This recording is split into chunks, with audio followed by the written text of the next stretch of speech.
Over the course of football history, several observations have become law. But are they fact, or are they outdated? The website coldhardfootballfacts.com puts these thoughts to the test, as well as come up with new measurements that determine success in the NFL. I'm here with the creator of the website, Kerry Byrne. How you doing? Randolph, nice to meet you. Thank you very much. Thank you very much. Well, first off, tell me, what was the inspiration behind Cold Hard Football Facts? Well, a few years ago, I had been looking at just kind of observing football myself, and specifically being here from Boston. A lot of people for the 2003 Patriots were very kind of confused by this team, and if you look back, if you remember back then, people always said, oh, they were kind of a lucky team, they couldn't win, why were they winning? Nobody really understood this team, and that, and coupled with a lot of things that I had read in the football media that I didn't really think was correct, kind of said, you know what, these people really don't know what they're talking about, and I have some other ways of looking at football.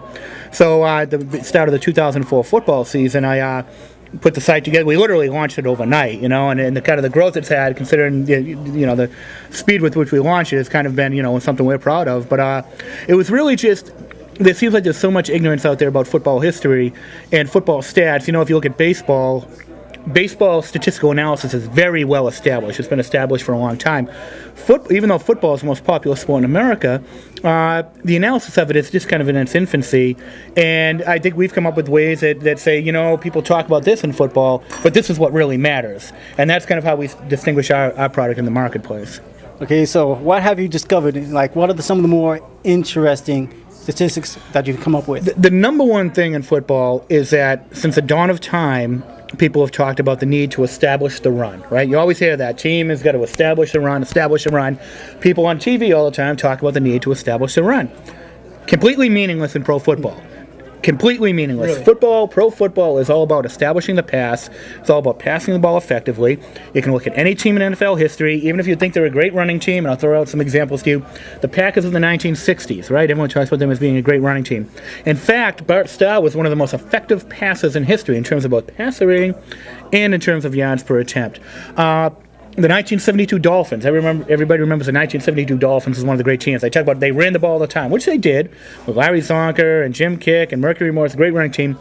But they were one of the most effective passing teams in history. So teams historically in the NFL, they might run the ball a lot, but you don't win in the NFL unless you pass the ball effectively.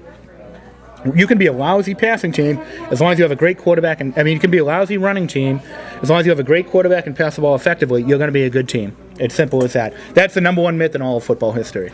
All right. So, beyond that one, what's like one of your favorite ones beyond the passing yards per attempt? Well, we have our own kind of series of what we call quality stats. These are stats that have a direct correlation to winning football games, and there's a whole bunch of them. We have our offensive and defensive hog indices. These are ways to quantify the effectiveness of an offensive and defensive line, because everyone talks about, Team A has a great offensive line, right? Based on what? Nobody. So we put together numbers to base that on. Our defensive hog index, for example, is a great stat. Been very effective. It was developed actually with the help of a guy named Jonathan Comey, who's a sports editor at the New Bedford Standard Times, another local guy, and this index has been so effective that since we launched it in 2007, the two teams that finished number one in the indicator have won the Super Bowl. The New York Giants in 2007, Pittsburgh Steelers in 2008. Not only that, teams that are better in the defensive hog index are 20-2 in playoff games over the last 2 years. Not only that, they're 18-4 against the spread. So it's been a very effective indicator. Some of the other ones are like defensive passer rating is one of our great quality stats. What it does is it takes a formula for passer rating that we all know for quarterbacks, right? We apply it to a defense because people look at yards in football all the time. Oh, a team will allow so many yards, but yards are a terrible indicator of success in pro football, actually. So a team may give up a lot of passing yards because the team's passing against them a lot, maybe because they got a good run defense, or maybe because they're always winning, they're a good team. So we look at defensive passer rating, and what you find is teams that are very good in defensive passer rating are very good teams. Not only that, teams throughout history, the steel curtain of the 1970s, the great Packers defenses, whoever you want to look at, all had outstanding, even historic defensive passer ratings. You stop the pass, it all comes back to the importance of passing in pro football. You stop the pass, you pass well, you win games in the NFL.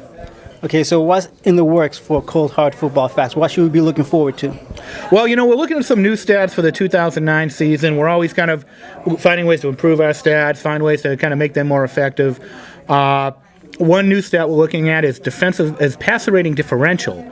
This is really interesting. This takes your offensive passer rating and subtracts your defensive passer rating from it and finds the differential. And what you find is that teams that are very good, much more effective passing the ball than they are stopping the pass, are going to be the best team. So this is going to be the first year we're going to put it to the test in a season. And I think what you'll find is that the top 10 teams in passer rating differential are probably going to be your top 10 teams in football. And that's what we kind of look for, stats that really kind of matter in the big scheme of things in terms of wins and losses. So that's one thing.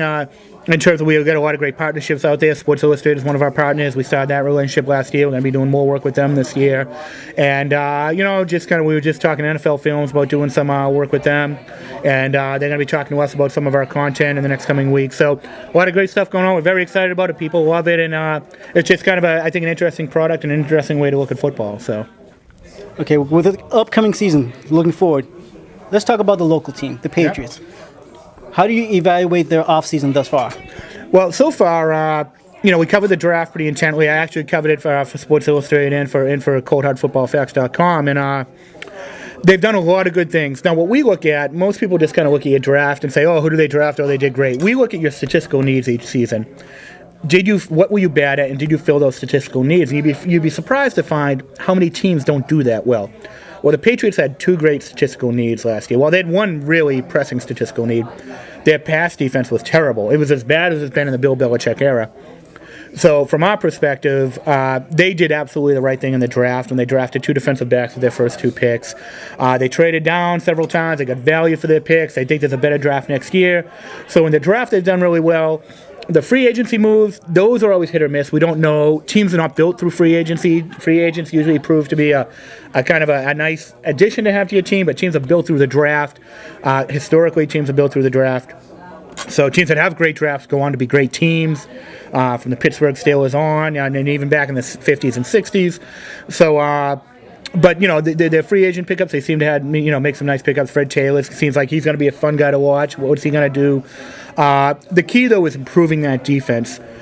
And if they can improve those defense, if their draft picks in the secondary pan out, with Tom Brady coming back, this is easily a team that could win 12 or 14 games. Well, we'll be looking forward to the Patriots season, and we'll be looking forward to Cold Hard Football Facts. I'm definitely going to be looking for that passer rating differential. So it's easy. Football fans will understand it when you see it. It's easy to read and then to kind of explain. But football fans will dig it, Randolph. So I appreciate your time. Hey, thank you very much, Kerry Byrne. This was a good time with you. All right, but it looks like we got a nice little spread. John, by the way, the other thing about Cold Hard Football Facts is we're all about the gridiron lifestyle of beer, food, and football. I'm also a food writer at the Boston Herald. It's my other job when I'm not doing football, and so we have all kinds of great recipes on the site. We have all kinds of great stuff about beer and celebrity recipes. From Don Shula when he opened his steakhouse. We went down and got his recipe for his steak rub. And right now we're here at my friends at Cronin's Public House in Quincy, which is a great spot. And they get great steak chips. We'll get some recipes from them, and kind of all restaurants all over Boston, all over the country. And got a great recipe coming from Michael Jordan. We want his favorite recipe from his steakhouses. So, but between places like Cronin's here and some other places, we got some really cool stuff, man. A lot of cool recipes. So even if you're not really into the stats, if you're into like the just the lifestyle, the tailgating, all that, we got it all covered. So, well, that's good to know. But right now, I think we're done. We're past the time for talking. All right, it's time to eat. Time to eat. So let's go ahead and get ready for the football season. Right. Thank you very much. All right, thanks, buddy. Have a good night. Let's enjoy some grub. All right. All right.